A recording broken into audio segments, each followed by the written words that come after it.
Welcome to the Squared Circle Church podcast. I am Mike. He is Byron. Correct. And we have a three-man commentary booth. Ladies and gentlemen, boys and girls, children of all ages, the brown strong man himself. Joey's in the house. How are you guys doing?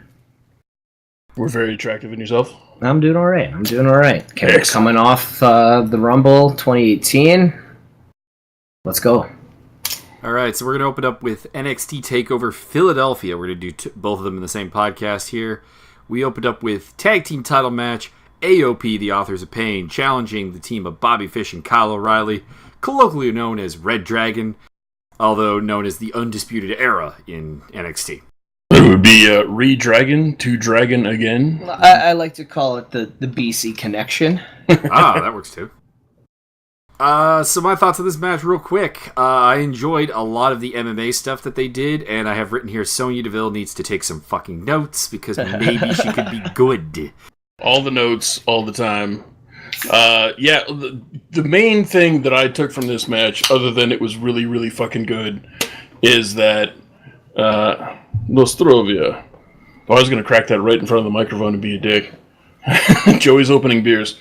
The main thing I took from this match is that the AOP have come a long fucking way. In a year? Was it less than a year? Hasn't it been? It's slightly over a year now, actually. Was it slightly over? Okay. Well, just anyway. over a year and a half, I'd say. Let's just split the difference and say a year.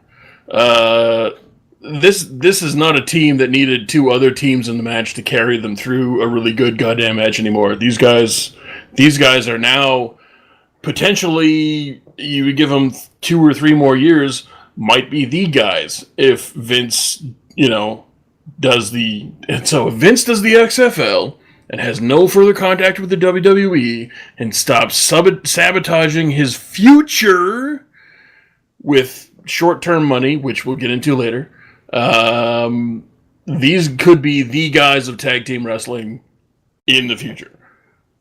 It's, nothing set in stone, but the amount that they've the amount that they've learned and been able to execute going forward in such a short time is amazing. I would agree pretty much with all that. I was a little bit worried that AOP wouldn't make very good faces in this match, because we've seen them play the heel role, and they've done that pretty well. But this was their chance to not play full-on babyface, but be the face team in a somewhat heel-on-heel matchup. Yeah. And they handled that really, really well. Great selling in this match. Akam particularly, selling that leg like a freaking... He looks like he had 20 years in the business, not a year and a half. Yeah, and it was not like, hey guys, remember they've been injuring my leg the whole time? Here's the payoff! It was as natural as an injury should be, or somebody trying to tough through an injury. It was not any kind of ham-fisted Vince McMahon bullshit. No, I felt it, the story-wise, with them being the good guys, per se, they did fantastic. They did absolutely fantastic, even with that ending spot, going through the ropes and stuff, selling them as the sympathetic baby faces. And they have no need to be the sympathetic baby faces. They did that perfect. Ellery's sell of, what the hell, as the old man manager at the end, beautiful. I thought it was great. Fantastic. We had the end with, they go for the Super Collider, and Akam's leg gives out, and this allows O'Reilly to get the roll-up and retain the titles for the Undisputed Era. Very nice. The pre-distributed weekend, OP. Yeah, AOP, you know what? Like, most improved. I will give them that. Like, they just keep rolling on like a bad freight train and get out of their way because they are doing damage. Mm-hmm. Then we went into a singles match, which, to be honest, until the day of the card, I wasn't even aware that this was on it. Velveteen Dream versus Cassius Ohno. And I must say, going on the bright future tactics, this is the second match in a row on a takeover that Velveteen Dream has really delivered quite well. Yeah. Now, if only he could start doing it on a weekly basis on the actual TV show. See, Mike, this is where I wanted to ask you and Byron something. It seems that the homegrown, developed WWE star talent, Velveteen Dream, especially in the Philly crowd, was more over than the indie darling, my favorite NXT star right now, Aleister Black. What's your thoughts? I wouldn't go that far. Would not go that far, yeah. Yeah. I mean, he definitely had his big reaction. Like this is the Philly fan base. Yeah. You know, like I would say they are some of the cream of the crop when it comes to fans, when it comes to smart marketing wrestling. Yeah. They're fucking CZW fans. Exactly. So they know what they want. They respect proper professional wrestling as well as good storytelling. And I don't know. I maybe I'm still just kind of feeling out Velveteen Dream, but he's checking off all the boxes. But it was just shocking to me that the indie guy was more under than the homegrown WWE talent. It's just shocking to me. I do think that a big part of that, though, is that he was working with Cassius Ohno, a.k.a. Chris Hero, and if you're a big fan of CZW or the Philadelphia Area Independents, you're very familiar with Chris Hero. Yeah, pardon me. I was saying Aleister Black. I apologize. No, I was meaning that was the previous feud. Yes, pardon me. Yeah, no, it's I don't think that Ono was less over. I just think it was, well, for one thing, Velveteen Dream, Patrick Clark has his theatrics together. The presentation is fantastic. Yeah, absolutely. There's some mannerisms that I don't understand, and I went over that in the last podcast, i.e., like how he holds his hands. It's like he's got a deformity or a problem, like a legit medical problem. Who's this? Velveteen Dream. Like when he goes to do this, like watch his fingers. His fingers don't know what they're doing. It's a like stylized thing. I know what you're talking about. Yeah. I totally know what you're talking about. It's weird. So I don't know what the hell's going on there. That's just one little nitpick. He's obviously got a long way to go. He obviously needs a lot more time, but he is coming along. It's just that I think probably that crowd seen, like Mike said, they're CZW crowds and they're familiar. If you've seen Chris Hero already, you've seen Chris Hero. Now, you've seen better Chris Hero matches than this. You've seen Chris Hero versus Eddie Kingston, and if anyone's not familiar with Chris Hero, do yourself a big favor and watch basically perhaps the greatest double turn I have seen in independent wrestling. Eddie Kingston starting as the face, Hero as the heel, and like midway through the feud, seamlessly turning the roles. Yeah, it's definitely it will definitely give anyone who has not seen too many double turns a run for their money. It's definitely up there with Austin Brett. Yeah. I just think that, yeah, that's probably the case. Like, they were really familiar with Chris Hero, Cassius Ohno, and Velveteen Dream's the new hotness. So he probably got a bigger pop just based on that. And he's also, you got to realize he's also 22 years old. He's got 25 to 30 years. You got not 25, but you got 20 someone years. under 25 years old who's probably been a fan of professional wrestling, going through the Superstar era, the WCW, WWF Monday Night War era, the Attitude Era stuff, and everything in between. So he's got so much to digest and to try to create something. There's just something about Velveteen Dream that I'm just waiting for to connect with me. Yeah. Because right now I just feel he's a mishmash and an amalgamation of so many other talent, as is a lot of the talent on the WWE. We were talking about that during the Rumble with Seth Rollins being somewhat similar. Yeah. Yes. Yeah, and Joey and I were... Okay, so I watched this card twice yesterday. I watched it first. Joey and I were chatting back and forth on Facebook Messenger, and then I watched it an hour after it finished. I had some food, fed and shot the cat. Mike would have hated me because, like, I was. You're typing like a crazy freak. I was losing my mind. I was all into NXT Takeover Philly. I would have been fine with that. I was all in on NXT Takeover as well. You don't understand. Mike can run like 5 monitors at the same time. Oh, Mike, me and you were gonna run, buddy. I'm gonna hit you with that hot tag, pal. It's definitely a thing. But yeah, no, this was definitely this was like, and I'm on the same boat with Velveteen Dream. I want him to be all the things he can be, but right now all he is Prince and Rick Rude. Oh, that's it. And Prince Nassim. Exactly what I told you yesterday. Yeah, everything I was telling you yesterday. Yeah, but you educated me. Yeah, you educated he's got a little bit of Oprah in there. Yes, everybody gets a school. No, there was a little bit of Prince Nassim on this card as well. That's also true. Yeah, but that's just it. Like there's this androgyny to the WWE PG product that they dangle. You know what I mean? And it's not Goldust anymore. Yeah. It's within the talent of Velveteen Dream. It's in the actions of an Aleister Black between the moves. It's in the promos. Sometimes it works really well, and then sometimes it makes you go, "What the fuck are they doing?" Yeah. Yeah, he's just basically in that spot right now. Like, give him 2 years, and we'll see what's going on. Let's see what Triple H does. We all know Triple H is the metal guy. Yeah. I mean, Prince has got to be a little bit of a drawn emotion. Maybe Velveteen, maybe in 2 to 5 years, maybe Velveteen Dream goes from being Prince into In Living Color. Mark my word. I'm going to call it right now. Velveteen Dream, androgynous rock. That's fine. I'm fine with that. But yeah, it was to re-encapsulate, this match was okay. I don't think personally Velveteen should have gone over because he's on a losing streak. So is especially Ono. Against. Yep. Well, I guess But against Hero, come see on. this. Mike, what was the story going into this match? There was no story. I'm There going was- to knock out Cassius Ono in 30 seconds or less. That was it. Literally, that was the build-up. Exactly. You nailed it, Byron. Yeah. So The build-up after, to the match was to a degree that this was supposed to be the tournament match. yeah. Yeah. Where Gargano came into the tournament. So this was kind of giving Velveteen Dream his shot. But yeah, I mean, at this point, putting anyone over Ono is not necessarily a bad idea, because Ono will put over anyone. Ono to me right now is the utility player. he's jobber to the stars. Yeah, and fans love him. Like, Oh, yeah. like whether you're a Chris Hero fan or a Cassius Ono fan, you're going, I know that guy, and I know he'll put on a good show for me. Yep. All I have to say is just have him continue this feud with Velveteen Dream, mix in a little Candice LeRae, and we've got Human Tornado versus Chris Hero 2.0.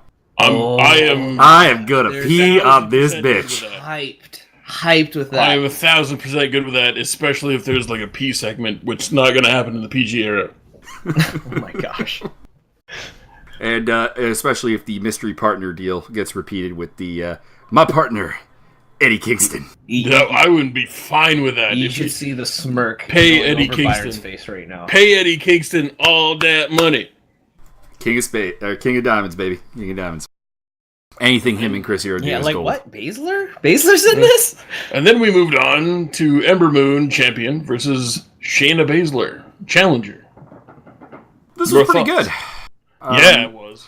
I enjoyed this. Baszler is a great natural heel. She was that in MMA as well, so it's not in any way a surprise. That smirk. It That is. smirk It's all a day. smart The whole way to do smirk it. all the time.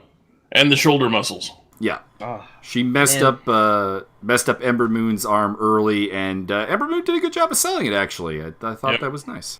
Yeah, Ember Moon's just a tad bit out of control for me sometimes. For sure. Like especially during pay-per-views. Like, I get it. She wants to do well and do what she can to sell and tell a great story. I was just like, I was biting my knuckles, just like, oh man, this girl's gonna blow out something so fast, so hard right now. Yeah, that's her MO. Her and Sasha did. Banks. Yeah, Sasha Banks, I've learned to calm down on it though, because like I guess now with Sasha Banks, it's gonna happen. It's gonna fucking happen. With Ember Moon, I can tell this is a gal. This is the talent. This is a wrestler that wants to make waves and make moves to further her career. And I'm pretty sure you guys see that too.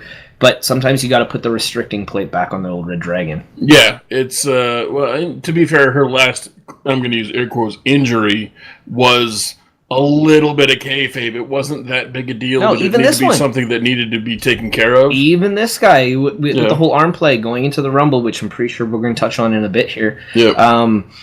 You know, like good on her, like telling a classic pro wrestling North American story in that regard. I love that. Yeah. But this day and age, man, where we live in a generation where people live and die on 3 minutes.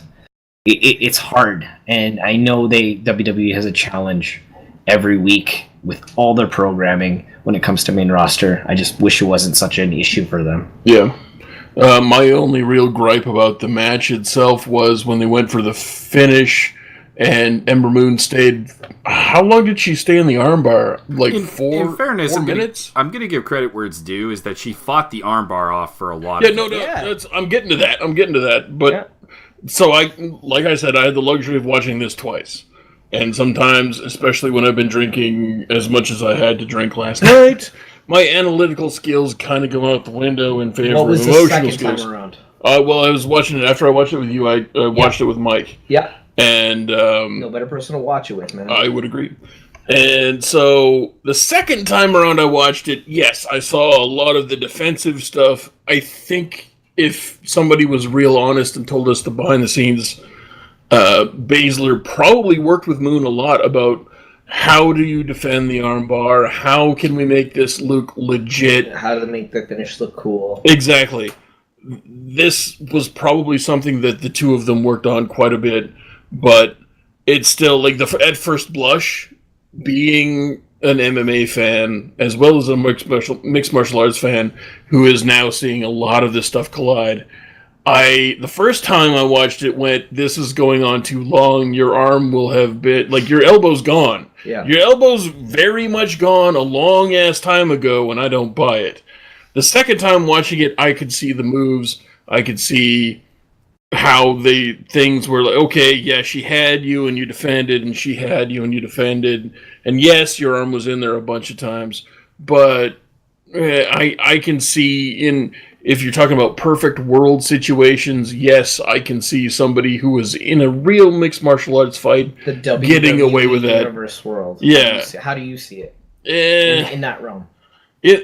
As far as a wrestling performance, I guess it was fine, but I have a hard time kind of divorcing the two. I'm with you 100%. I have a hard time dealing with that too. Yeah. Storyline wise and what they were providing, yeah, it was fine. For the weekend, as far as the storyline goes, yeah. And we'll get to that later, it did make sense as a whole story. Baszler in the corner being like, what the F? Like, what just happened? She just sat down. Like, that was great. Yeah. For someone's first, like, televised pay-per-view wrestling show. Yeah. Like competing.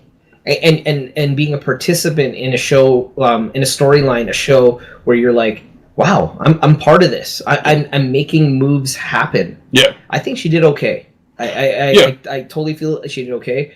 Change up her goddamn theme song. I don't care if it's a knock on the 4 Horse Women. Or get rid of the freaking horses. Yeah, listen, she's the Queen of Spades. Just do something about it, because like everything about it makes me think troll. And her hairdo, tie it back or something. I just think she's the female Baron Corbin. Like, she had it tied back. She did the same. To be fair, she did the same thing in MMA. Not knocking Baszler, you're Fox girl. She's the anti Baron Corbin, where she has it tied back for the majority of the match, but then it comes down when shit gets real. I don't mind that, but Almas's comes down well, and it comes down like a fucking Vidal Sassoon amazing thing. Yeah. I'll be right there. Joe is getting calls. Joe is very important. No, not at all. We move on to Aleister Black versus Adam Cole, baby. Well, I guess we should say Baszler. Baszler attacked her and choked her out after the match as well. Yeah, you know what? True. Perfect storyline to set up for an upcoming feud into the next pay-per-view. And maybe the next 2 going into Mania. I don't mind that. Or even just set the up next some taping. Stories. WWE, set up more goddamn stories. It will keep us happy. To be fair, NXT's really good at long-term story booking. Without a doubt. Yeah, the rest of it can just throw itself in the garbage can. I'm gonna give 205 Live's not too far second. You know what, Mike? When I say main roster, I'm pretty sure you know what I'm talking about. Yeah, but for anyone listening, I'm talking about SmackDown and Raw. Everything else is its own, in my opinion, its own conduit. It's its own contained universe that plays within the umbrella of WWE. I wish they were more... I'm lacking the word right now, but I wish the universe in the realm of NXT, Raw, SmackDown, 205 Live told a broader story. More conjoined. Yes. Encompassing. Yes, because when you do that, you encompass everybody. Yeah. It's not Byron, it's not Mike, it's not just Joey, it's all of us. Yeah. And when you do that, you tell broader stories, in my opinion. I think... And you can take more chances. I think a major step in that direction would be to have the commentators not be fucking retarded.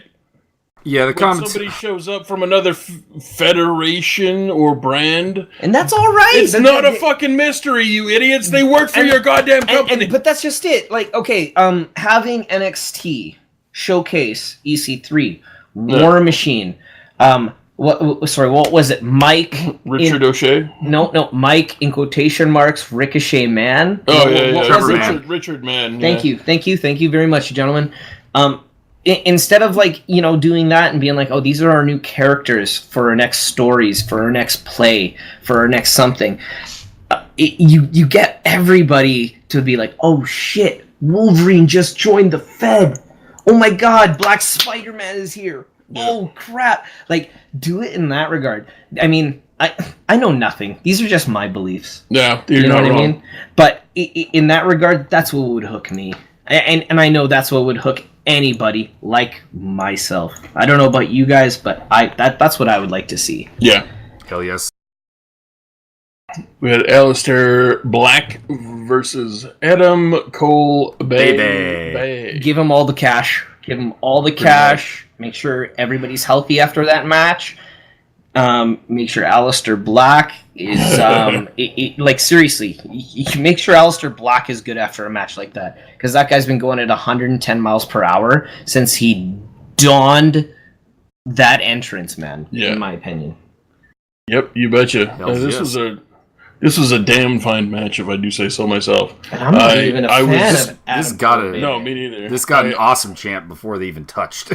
Yeah, I was telling Byron, Mike, beforehand, don't do that. Like, I was literally being audible about the crowd to Byron. I'm like, no, this is awesome chance at a beginning match stare down. Yeah. Like, what are you doing, Philly? Like, you set the bar. Well, they know what. Well, they know what Adam Cole brings to the table. They know what Tommy End, aka Aleister Black, brings to the table, and they know what it should be. This should be, Ali in his prime versus Tyson in his prime. This should be Fraser Ali. This should be like Fraser. This should be the Rumble in the Jungle. This should be Fraser Ali. This should be all of the things. This should be the big ass talker versus the heavy hitter. This should be all of everything you've ever heard about. So they knew what they should be getting, so I don't really... To anyone who hasn't seen the pay-per-view yet, Aleister Black versus Adam Cole, in this guy's humble opinion, could have been the main event of this pay-per-view. Could have been. Easily. I mean, if they gave them... If they flip-flopped the timestamps and they gave this match the same amount of time they gave the main event, you could have easily, very easily, if not just... delicately just slid one in for the other. In your guys' Meltzer 5-star rating system, yeah, hardcore pay-per-view matches in a PG era, how did they do?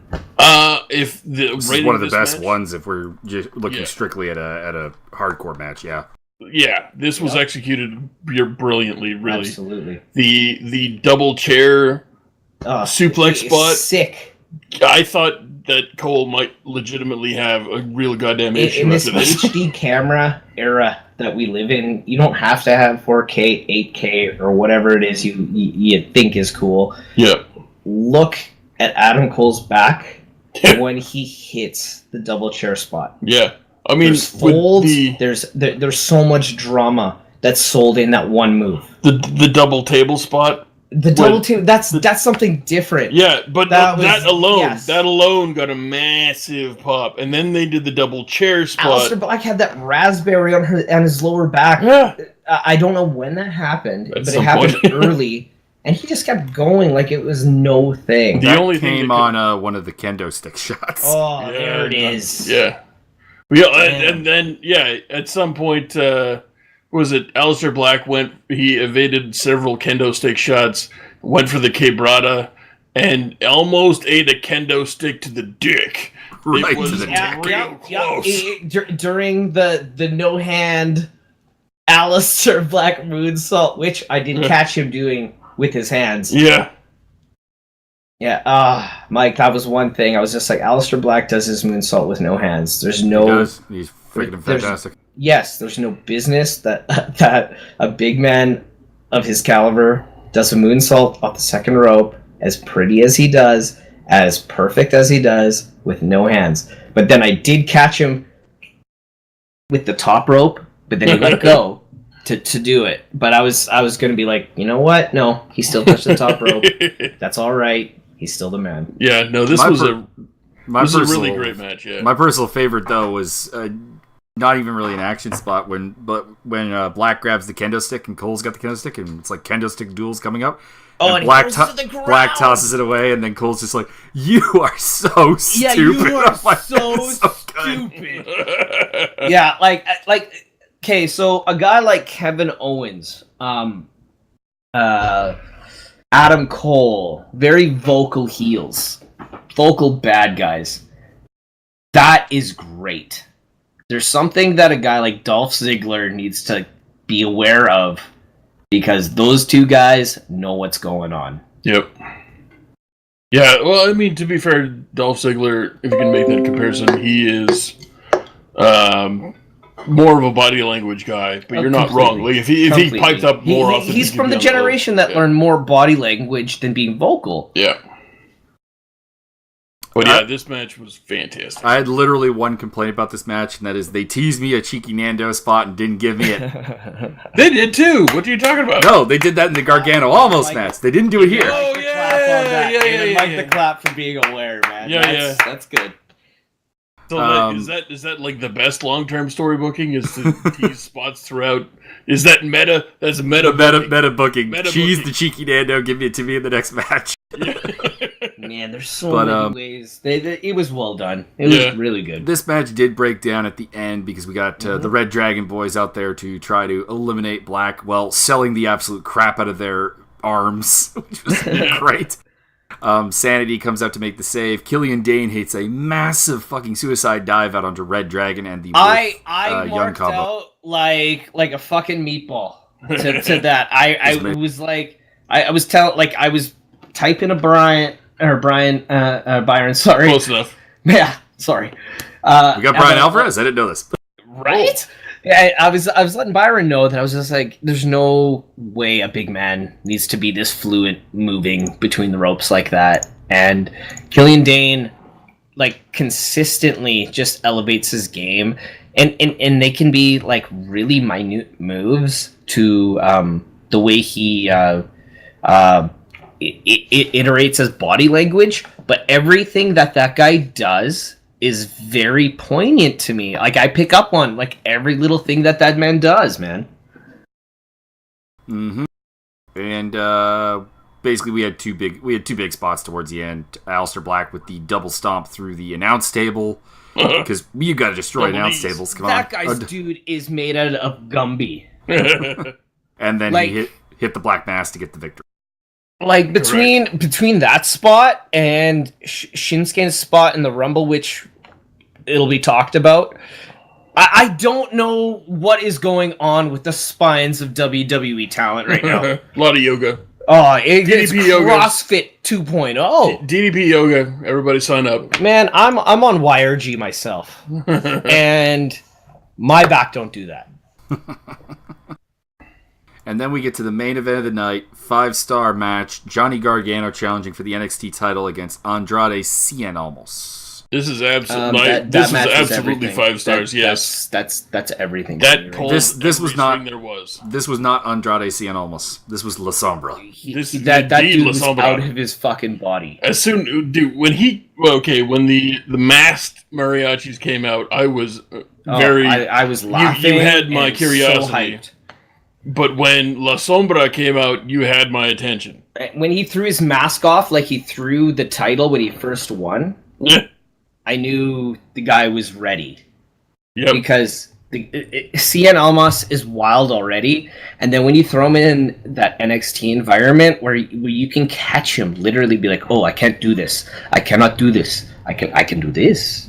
Yeah. It's amazing. And then when he's dialed in, game over. Yep. Game over. He doesn't have to have the best body type, but when he gets moving and that hair has animation and his moves are on point, he goes with the best of them. Yep. Yeah. When they earlier in the night they had shown that Gargano's family was in What am I looking for here? Attendance. In attendance. Yeah. Everybody knows if your family's there, you lose. It's like setting up the table. Yeah. You're going through it. If your family's there, you lose. If it's your hometown, you lose. If you set it up, you go through it. Because Vince doesn't have a goddamn clue how to do anything else. I blame Kevin Dunn's teeth. That's also probably... Oh, if you're in your hometown, you lose. Yeah, Yeah, well, I said that. What the hell? This is why we have these talks on the internet for people to listen to. Yeah. Thumbs up and if you like it, guys. Exactly. So yeah, this was... Oh, man. This was all of the things, but the... spoiler alert. If the whole... his family's in attendance... Joey's got to leave here after we do this particular part of the podcast. Gargano's family being in attendance kind of fed into the story of the match. Yeah, but good on Gargano's better half though for being able to have the skills to pay the bills. Yeah, and I was let down by one thing on that though. I would have paid big money to have Joey Ryan in a suit standing next to Candice LeRae. Oh, with sunglasses on. Team. Yeah, so Shout out to Joey Ryan. About 3/4 of the way through the match, Zelina Vega interfered, which let Candice With the hell of a LeRae off the Hurricanrana chain. for the record. Yeah, it was. Yeah, but Candice LeRae laid in some very, very good, magical-looking TV wrestling, Yeah. mind you. Haymakers. Like, she looks strong. Yeah, so there was the world's cutest ass kicking partway through this match. And I was actually typing with Joey and saying, what if... So Ciampa hadn't shown up, and we were all thinking, everybody watching this match who knows anything was thinking, where's Ciampa, where's Ciampa, where's Ciampa? And I was thinking, how much more heat could you get if you had... You let your former like tag team champion win and you come out. Yeah. You called it and it was awesome. Yeah, if they put the belt on Gargano, they let Gargano celebrate, and then Ciampa comes down and beats the shit out of not just him but his wife. And the people who aren't really in the know don't know that Candice LeRae is an excellent wrestler. So she would be she'd just be working that night. B-Man, can I give you a secret? And then you get all the heat, every single piece of heat. Say that one more time for everybody. I don't know what I'm saying. Candice LeRae. Keep going. Working. Excellent wrestler. World's cutest tag team. Bam. What I was thinking about was how awesome it would have been for her to start trash talking Ciampa after the crutch shot. That could have been good. Yeah, get up in his face. Like, who the hell are you? Yeah. Like, what the fuck? The watermark, the WWE watermark that they put on early, like they did at the pay-per-view where Ciampa turned on Gargano to kill DIY. Yeah. They put the watermark early too. I don't know if you guys remember that, but they put the whole WWE 2017-18 watermark just before the Ciampa beatdown, and they did that the same this time. Nice. So they made it look like the show was ending when the watermark happened. Well played. I love that. Because that gets anybody who's still trying to figure out this jigsaw of WWE what they do, and then they become jaded like us. Yeah. It's like it's not a hard puzzle to figure out. It was beautiful though. Like I loved it. I love seeing Ciampa in a Stone Cold knee brace. It just made you look like, oh shit, this injury is way worse than we all originally thought. Yeah. I hope he's healing up nicely though. Oh yeah. I hope it's all kayfabe. Yeah. Yeah. Absolutely. I don't wish any will on these men or women ever. They entertain us fully.